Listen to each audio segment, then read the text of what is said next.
Hey, bonjour mon petit amour. Comment tu vas aujourd'hui, mon petit trésor? J'espère que tu vas très bien. C'est une belle journée.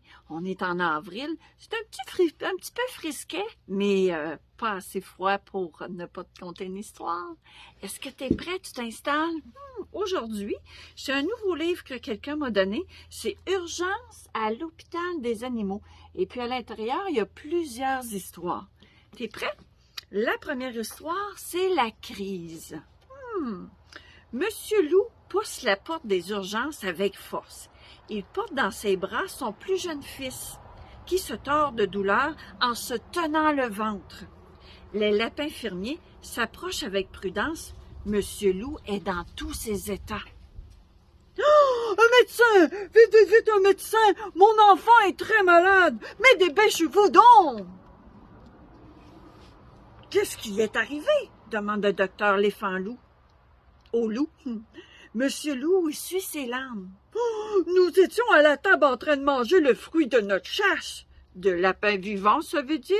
C'est délicieux, quand mon fils s'est effondré en se plaignant de douleur au ventre. Oh, les lapins fermiers quittent la pièce sur la pointe des pattes.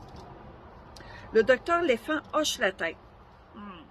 Combien de lapins a-t-il avalé? Oh, il venait de croquer le deuxième lorsque cela est arrivé. Le docteur Léphant fonce les sourcils et se penche sur le petit loup et lui tâte le ventre. Le louveteau hurle de douleur. Oh, des lapins vivants! Dites-vous, je vois. Votre fils a une crise de l'appendicite. Cela peut tourner en lapérotonite si nous ne faisons rien. Monsieur Loup s'effondre. Oh, je vous en prie, docteur, sauvez mon fils! Monsieur Loup, nous n'avons pas le choix. Il faut l'opérer sur le champ. Sans plus attendre, le louveteau est emmené au bloc opératoire. Le docteur Léphant confie l'opération à son meilleur chirurgien. Il réveille la marmotte, chargée de l'anesthésie, et parvient à trouver 2 lapins fermiers qu'il accepte de l'aider, le chirurgien, non sans être assuré que Monsieur Loup ne sera pas dans la salle d'opération. Je pense qu'ils ne veulent pas se faire manger. Hein? La marmotte endort le louveteau. Le chirurgien se penche sur lui et commence à opérer. 10 minutes plus tard, une petite voix se fait entendre. « Oh, eh bien, ce n'est pas trop tôt. Vous en avez mis du temps? » 2 lapins sortent du ventre du petit loup. Qu'est-ce qui faisait chaud là-dedans? On lui avait bien dit à ce loup que s'il nous mangeait, il aurait de graves ennuis. On n'avale pas de lapin sans en payer le prix. Il sort du bloc opératoire sans un regard pour le louveteau endormi.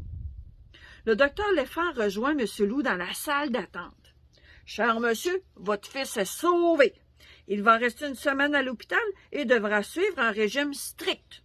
Légumes, salades, fruits lui feront un plus grand bien.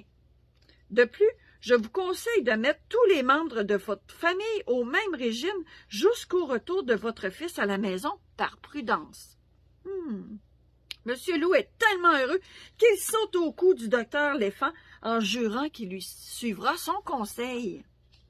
La famille Loup ne mangea donc que des légumes pendant une semaine pour le plus grand bonheur des lapins de la forêt. C'est un drôle de manger des lapins vivants, hein? Ouh! Il devait être content de sortir du ventre, ces lapins-là.